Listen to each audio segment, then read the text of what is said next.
अस्सलाम वालेकुम नाज़रीन। पाकिस्तान तहरीक इंसाफ के कुछ कारकुनान को फौजी अदालतों की जानिब से रिलीफ तो मिला, लेकिन अनफॉर्चुनेट ये है कि जैसे ही वो बाहर आते हैं, सनम जावेद के पास के साथ एक कारकुन खड़ा होके ये कहता है कि हमारे साथ बहुत ज़्यादा जुल्म तशद्दुद किया गया, हमसे इंसानी हकूक़ छीन लिए गए, हमें कुछ भी खाने के लिए चाहिए होता था तो हमें गिड़गिड़ाना पड़ता था। और वाकई कुछ कारकुनों की हालत देख के लग रहा था कि उनकी सेहत बहुत ख़राब है। शायद वो कैद तन्हाई में रह के, शायद किसी जुल्म में उनकी तबीयत खराब हुई है, वो गिरावट का शिकार हुए हैं।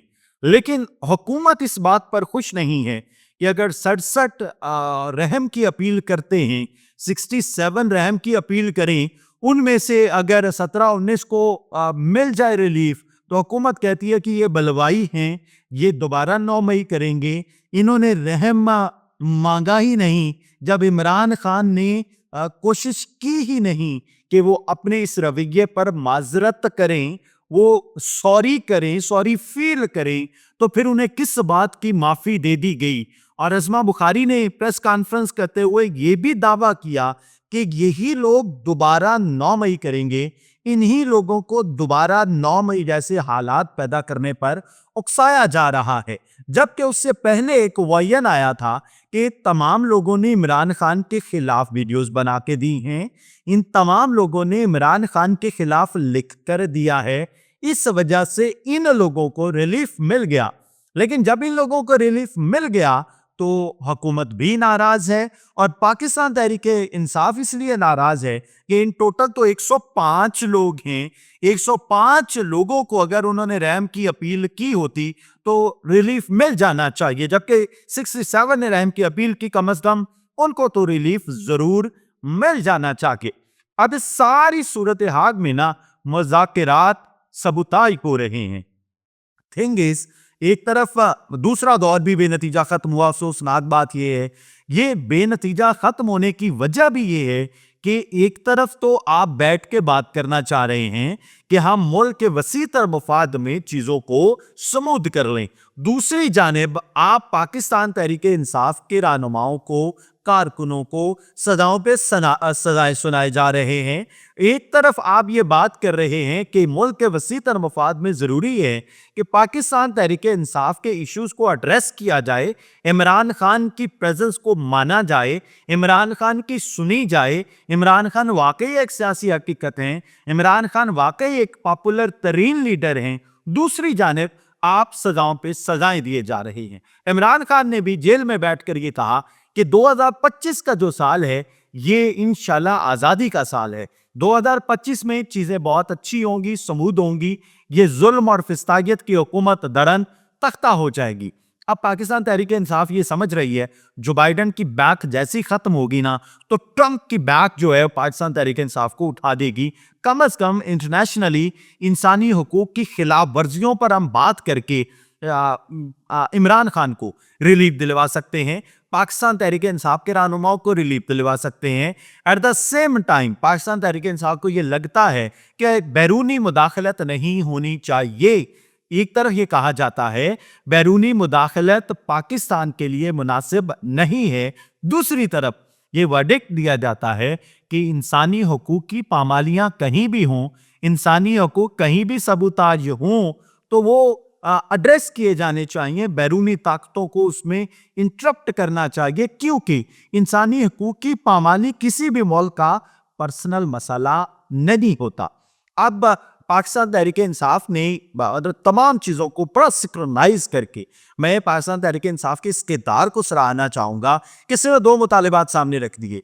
एक, आप सियासी कैदियों की रिहाई कर दें, सिर्फ सियासी कैदियों की। अगर किसी ने कोई तोड़ फोड़ की है, अगर किसी ने कोई बहुत बड़ा जुर्म किया है, उसको सजा मिलनी चाहिए। नंबर 2, 9 मई और 26 नवंबर पर जुडिशल कमीशन बना दिया जाए। ये कोई बुरी डिमांड्स नहीं है, हुकूमत इस पर संजीदा हो। और राना सनाउल्लाह भी इस हवाले से बड़ी गुमगू की कैफियत में हैं। उन्हें भी समझ नहीं आ रही कि वो क्या कहना चाहते हैं। कभी वो ये कहते हैं कि उन लोगों को एतमाद में लिया जाएगा जो करता धरता है। कभी राना सनाउल्लाह ये कह देते हैं कि पाकिस्तान तहरीक-ए-इंसाफ जो है वो सीरियस नहीं है। कभी राना सनाउल्लाह ये कहते हैं कि हुकूमत मुज़ाकरात नहीं करना चाहती थी, ये चूंकि पाँव पड़ गए, ये चूंकि बहुत ज्यादा मिन्नतें कर रहे हैं, इस वजह से इनके साथ मुज़ाकरात हो रहे हैं। सारी सिचुएशन अजीब तरह की पायरेटेड सिचुएशन है, अजीब तरह की गुमगू की कैफियत है। इस सारी सूरत हाल में जहां फौजी अदालतों में सिविलियन के ट्रायल से मुतल्लिक केस समाअत के लिए भी मुकर्रर हो चुका है, जहां ये राजा परवेज अशरफ भी ये कह रहे हैं कि पीटीआई ने बाज़ाब्ता तौर पर अपने मुतालिबात पेश नहीं किए। मतलब अब सबके सामने तो है, मैं आपको बता रहा हूं, 2 मुतालिबात हैं, पूरी कर दें, चीजें फिट हो जाएंगी। पाकिस्तान पीपल्स पार्टी भी न जाने क्यों ये जमहूरी जमात होने के बावजूद वो किरदार अदा नहीं कर पा रही जो उसे करना चाहिए। पता नहीं कोई आसेब है, कोई साया है इस मुल्क के पाकिस्तान पर कि सियासतदान आपस में इतना लड़ रहे हैं, इतना एक दूसरों को जदोकूब कर रहे हैं कि सबको यही लगता है कि उसके साथ जुल्म हो रहा है। अच्छा जी, बनी गाला में मुंतकिल करने की पेशकश की गई इमरान खान को। ये खबर इमरान खान ने खुद कंफर्म कर दी, लेकिन इमरान खान ने यह कहा कि मैं तब तक बनी गाला नहीं जाऊंगा जब तक सियासी असीरान को छोड़ा नहीं जाएगा। जब तक पार्टी के तमाम असीरान को नहीं छोड़ा जाता, मैं बनी गाला नहीं जाने वाला। इसके अलावा उन्होंने कहा कि इससे पहले भी मुझे बड़ी अच्छी अच्छी ऑफर्स आई, लेकिन मैंने तमाम तक जो ऑफर्स हैं पार्टी रहनुमाओं के वसी तर मुफाद में उनकी रिहाई तक तमाम जो उनकी ऑफर्स थी वो मुस्तरद कर दी। This is what going on at this moment. अब थिंग इज ये मामला ठीक कैसे हो सकते हैं जहां पाकिस्तान पीपल्स पार्टी और हुकूमत के इत्तेहादी बड़ी इत्तेहादी जमात, अगर पाकिस्तान पीपल्स पार्टी पाकिस्तान तहरीक इंसाफ के साथ मिल जाए ना तो हुकूमत इधर से शिफ्ट उधर हो जाएगी। इतनी बड़ी जमात, इतना बड़ा नाम है, बट उन्हें यह लगता है कि मुतालिबात सही से पेश किए ही नहीं गए। उमर अयूब कहते हैं कि 2 मुतालिबात तगड़े करके पेश कर दिए हमने। मतलब चलिए मैं आपके सामने मुतालिबात रख देता हूँ। 2 मुतालिबात हैं इमरान खान के, 2 मुतालिबात हैं पाकिस्तान तहरीक इंसाफ के, 2 मुतालिबात हैं इस कमेटी के जो पाकिस्तान तहरीक इंसाफ ने बनाई है। तो आप प्लीज नंबर 1 तमाम सियासी कैदियों को छोड़ दीजिए, आप बात कीजिए जिससे भी आपने बात करनी है, जिसकी भी आपने मेहनत समाजत करनी है कर लीजिए। नंबर 2 9 मई और 26 नवंबर पर जुडिशल कमीशन बना दिया जाए, फिर इंशाल्लाह देखिए तमाम तर चीज़ें किस तरह से स्मूथ ट्रैक पर चलेंगी। लेकिन अगर एक तरफ से सजाएं होती रहेंगी, एक तरफ से छड़ी दिखाई जाती रहेगी, एक तरफ से डंडा दिखाया जाता रहेगा, एक तरफ से ये कहा जा रहेगा कि ये तो बलवाई हैं, ये दोबारा 9 मई करेंगे, दूसरी तरफ ये कहा जाता रहा आजो जफ्फी पाने आजो कोई मसाइल का हल निकालते हैं, तो ये होने वाला नहीं है। अगर आपने मुज़ाकरात करने, ज़हन में रखिएगा जंगों का एंड भी मुज़ाकरात होता है।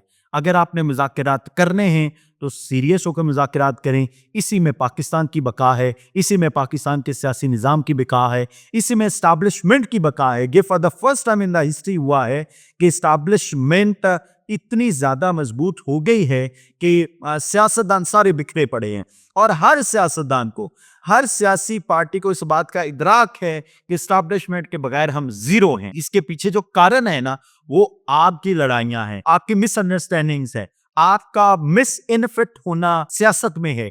अगर आपने बैठ के पार्लियामेंट को मजबूत वाकई किया होता, अगर आप किसी के कहने पर 26वीं तरमीम ना करते, अगर आप इस कह तो आप ये रहे पार्लियामेंट को मजबूत बनाया, लेकिन आपके हाथ में कुछ भी नहीं है। अगर आपने वाकई पार्लियामेंट के तकद्दुस को पामाल ना किया होता तो आप इस वक्त इस हालत में ना होते। सियासतदानों की बका इसमें है, सिस्टम की बका इसमें है। मुज़ाकरात किए जाएं और इंसाफ को तरवीज दिया जाए।